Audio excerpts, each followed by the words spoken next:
ଆରେ କଣ ହେଇଛି କି ରେ ଆଜି କାଇଁ କାମକୁ ଯାଇନୁ? ଆରେ ଦେହଟା ଭଲ ଲାଗିଲାନି ତ ସେଥିପାଇଁ ଆଜି କାମକୁ ଯାଇନି।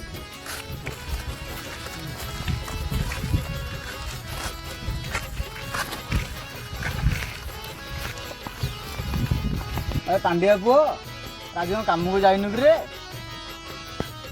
ଆରେ ତୁ କ'ଣ କିରେ ସବୁବେଳେ ମୋ ବାପା ନାଁ ଧରୁଛୁ? ମୋ ବାପା ତୋର କ'ଣ ହବ? ବଡ଼ ଲୋକଙ୍କୁ ଟିକେ ସମ୍ମାନ ଦେଇ ଶିଖୁନ। ବାପା ମୋର ଡ୍ୟାସ୍ଟା ଆଉ। ତୋ ବାପା ସିନା ଅଫିସର ହେଇଥିଲା ଆମେ ତାକୁ ସମ୍ମାନ ଦେଇଥାନ୍ତୁ। ଆଉ ତୋ ବାବା ତ ମୂଲିଆ ଆମ ଘରେ ଆସି ମୂଲ ଲାଗୁଛ ତୋ ବାବାକୁ ଆମେ କି ସମ୍ମାନ ଦବୁ କିରେ?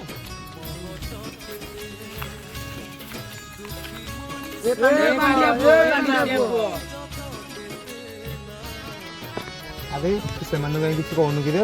ଆରେ ସେ ସମୟ ଆସିନି, ସେ ସମୟ ଆସିଲେ ଠିକ୍ ଜବାବ। ସମୟ ହାତରେ ଡୋରେ।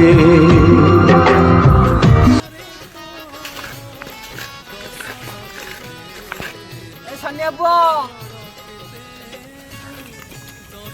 ବାପା ନା କାଇଁ ଧଇଲୁ କିରେ?